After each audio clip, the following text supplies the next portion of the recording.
அனைவருக்கும் வணக்கம்.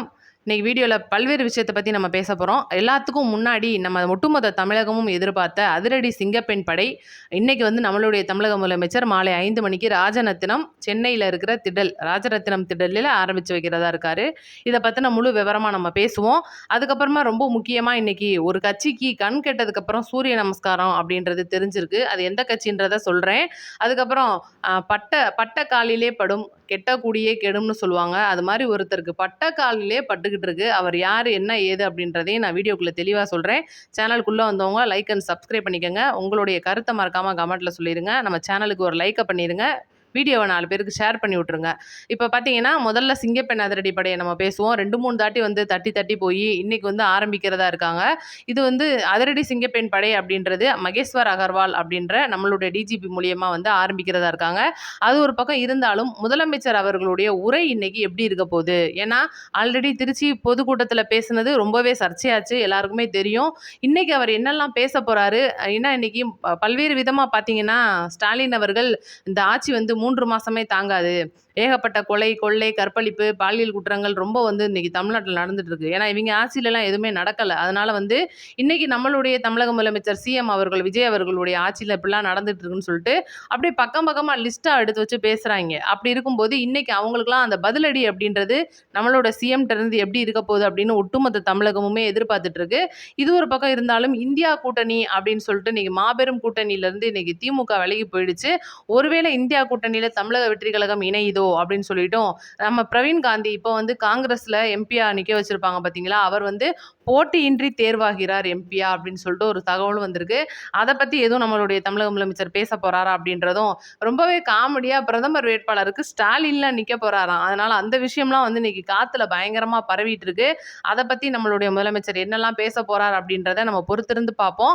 அதுக்கப்புறம் பாத்தீங்கன்னா, 2வது நான் சொன்னேன் பாத்தீங்களா, கண் கெட்டதுக்கு அப்புறம் சூரிய நமஸ்காரம் ஒரு கட்சிக்கு வந்திருக்குன்னா எந்த கட்சி? அது தீய சக்தி தான், வேற யாரு அப்படின்ற மாதிரி தான் இருக்கு. ஏன்னா இன்னைக்கு அவங்க மாவட்ட செயலாளர்களுடைய எண்ணிக்கையை உயர்த்த போறாங்களாம். 2வது பாத்தீங்கன்னா, இந்த முதியோர் இல்லமா இருந்த கட்சியை இப்ப இளைஞர்கள் படையா மாத்த போறாங்களாம். ஏன்னா இப்ப பாத்தீங்கன்னா, சமீப காலமா இந்த ஜென்சி மீட்டிங் இதெல்லாம் நீங்க பார்த்திருப்பீங்க. இதெல்லாம் அடிக்கடி நடந்துட்டு இருக்கு. கலைஞர் ஒரு பிறந்த நாள்ல ஒப்பாரி வச்சுட்டு இருக்காங்க, கல்யாணத்துக்குலாம் போற இடத்துல ஒப்பாரி வைக்கிறாங்க, தனித்தனியா குழுவா மீட்டிங் போட்டு ஒப்பாரி வைக்கிறாங்க. எப்படிடா இந்த தேர்தலை நம்ம தோத்து போனோம், இத்தனை கோடி ரூபாய் இறக்கியுமா நம்ம தோத்து போனோம்னு சொல்லிட்டு அடுத்த தேர்தல் வரைக்கும் கலந்தாய்வு கூட்டம் நடத்துவாங்க போல. அந்த மாதிரி கலந்தாய்வு கூட்டம் நடத்தி நடத்தி ஒரு ஒரு வழியா முடிவுக்கு வந்துட்டாங்க. என்னன்னா, இளைஞர்களை இன்னைக்கு நம்ம மறந்துட்டோம். இந்த இளைஞர்களோட நம்ம கட்சியில அதிகப்படியான எண்ணிக்கையில கொடுத்தோம் அப்படின்னா நம்ம ஒருவேளை வர்றதுக்கு வாய்ப்பு இருக்கு அப்படின்ற ஒரு யோசனை வந்திருக்கு. அடுத்து நம்ம கனிமொழி அவர்கள் ஒரு முக்கியமான யோசனை சொல்லியிருக்காங்க. அது என்னன்னா, பெண்களுக்கு நம்ம முன்னுரிமை கொடுக்கணும் அப்படின்னு. அப்ப இவ்வளவு நாள் பெண்ணை எப்படி அடிமையா வச்சிருக்காங்கன்றது இதுல இருந்தே தெரியுது. அப்ப பெண்ணுக்கு முன்னுரிமை கொடுக்க போறாங்களாம், இளைஞர்கள் அதிக அளவு இறக்க போறாங்களாம். எனக்கு என்னன்னா, இன்னைக்கு இவங்க சைட்ல இருக்க இளைஞர்கள் பூராமே பயங்கரமான ஒரு மது பிரியர்களா இருப்பாங்களே. ஏன்னா இவங்கெல்லாம் அந்த மாநாட்டுக்கே ஃபுல் மப்ல போறவங்க. அப்ப கட்சி மீட்டிங்லாம் வந்தா எப்படி வருவாங்க அப்படின்றத நம்ம யோசிச்சு பார்க்கணும்.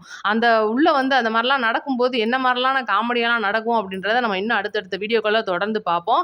அடுத்து பார்த்தீங்கன்னா, ஒருத்தருக்கு பட்ட காலிலே படும் கெட்ட குடியே கெடும் சொல்ற மாதிரி ஒருத்தருக்கு பட்டுக்கிட்டே இருக்கு. இப்பதான் ஈடி கேஸ் போட்டு முடிச்சு ஆளுநர்கிட்ட கிரீன் சிக்னலும் வாங்கி முடிச்சு அடுத்து நெஞ்சு வலிக்கு ரெடி ஆயிட்டு இருக்கிறாப்ல. அடுத்து வேற ஏதாவது வழி வந்துற போது போலுக்க சிபிஐ அடுத்த ஒரு பஞ்ச் வச்சிருச்சு அப்படின்னு சொல்லணும். என்னன்னா, டிரான்ஸ்ஃபார்மர் ஊழல். இன்னைக்கு பார்த்தீங்கன்னா, ஹார்ட் டிஸ்க் அதிக அளவு சென்னையில இருக்கிற தலைமையகம் அதில் இபியோட தலைமையகத்தில் ஏகப்பட்ட ஹார்ட் டிஸ்க்குகள் திருடப்பட்டிருந்துச்சு.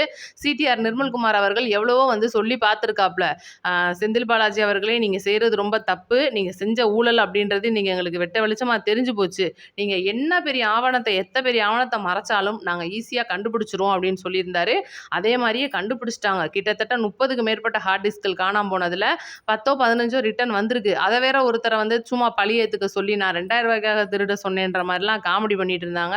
இன்னைக்கு பாத்தீங்கன்னா, அந்த டிரான்ஸ்ஃபார்மர் ஊழலை எப்படியாவது சிபிசிஐடிக்கு மாத்தணும்னு சொல்லி எதிர்பார்த்துட்டு இருக்கும்போது இந்த வழக்கு ஆட்டோமேட்டிக்கா சிபிஐக்கே போயிருச்சு. கிட்டத்தட்ட 2021 இருந்து 2033 வரைக்கும் இருக்கிற காலகட்டங்கள்ல 25 கிலோவாட்ல இருந்து 500 கிலோவாட் கூடிய மின் மாற்றிகள் 45,000 மின் மாற்றிகள் வாங்கியிருக்காங்க. அதுல பாத்தீங்கன்னா கிட்டத்தட்ட 397 கோடி ரூபாய், கிட்டத்தட்ட 400 கோடி ரூபாயை அமுக்கியிருக்காரு. 1500 கோடி ரூபாய் திட்டத்துல 30% மட்டும் இவருக்கே போயிருச்சு அப்படின்னு சொல்லிட்டு ஒரு மிகப்பெரிய குற்றச்சாட்டு இன்னைக்கு இவர் மேல இருக்கு. இது பார்த்தீங்கன்னா, நம்மளுடைய தமிழக முதலமைச்சர் ஏற்கனவே பார்த்தீங்கன்னா, பரப்புரையில நெறைய விஷயம் சொல்லியிருப்பாரு. ஸ்டாலின் சார் டாக்ஸ் அப்படின்னு சொல்லிட்டு ஒண்ணு இருக்கு. இதுல பார்த்தீங்கன்னா, எந்தெந்த திட்டம்லாம் தொடங்குறாங்களோ, அந்தந்த திட்டத்துக்கு ஆரம்பிக்கிற அமைச்சருக்கு ஒரு 10%, அத கான்ட்ராக்ட் குடுக்குறவங்களுக்கு ஒரு 10%, ஸ்டாலின் சார் டாக்ஸ் அப்படின்ற முறையில ஒரு 20%, அடுத்து அந்த வேலைய பார்க்கறதுக்காக ஒரு 20%, இந்த மாரி வந்து பெர்சன்டேஜ் கணக்குல பயங்கரமா போயிட்டு இருக்கு அப்படின்னு சொல்லியிருப்பாரு. அந்த மாரி பெர்சன்டேஜ் 30% செந்தில் பாலாஜியோட அக்கவுண்ட்ல தனிப்பட்ட முறையில வந்து விழுந்திருக்கு அப்படின்னு மாபெரும் உண்மைய கண்டுபிடிச்சிருக்காங்க. எல்லாரும் கேட்பீங்க, என்னடா அது, என்னக்கா பாம்ப வெளிய விட மாட்டேன்றாரு, சொல்லிட்டே இருக்காரு, வெளிய விடலையே அப்படின்னு சொல்லி கேட்பீங்க. எல்லா வழக்குகளும் ஒரு சேர வந்து அந்த மைய புள்ளியில வந்து சந்திக்குது. கிட்டத்தட்ட டிரான்ஸ்ஃபார்மர் ஊழல், போக்குவரத்து ஊழல், கரூரோட சம்பவம், மிகப்பெரிய சம்பவம் இன்னைக்கு. கரூர்ல வந்து 41 உயிர்கள் வந்து பலியாயிருக்காங்க. அந்த ஒரு சம்பவம் எல்லாமே பார்த்தீங்கன்னா, இன்னைக்கு செந்தில் பாலாஜி கால சுத்திக்கிட்டே இருக்கு. கர்மா அப்படின்றது சும்மா விடாது அப்படின்றனால முழுக்க முழுக்க அவர் மேல இருக்கிற குற்றச்சாட்டுகள் அனைத்தும் நிரூபிக்கப்பட போகுது. அடுத்தடுத்து யாரெல்லாம் மாட்டப் போறா அப்படின்றதையும் நம்ம பொறுத்திருந்து தான் பார்க்க போறோம். ஏன்னா இன்னைக்கு ஈடி முதல்ல கை வச்சது KN நேரு அவர்களை, அடுத்து இப்ப செந்தில் பாலாஜி அவர்களை, அடுத்து அனிதா ராதாகிருஷ்ணன் ரெடியா இருக்காரு.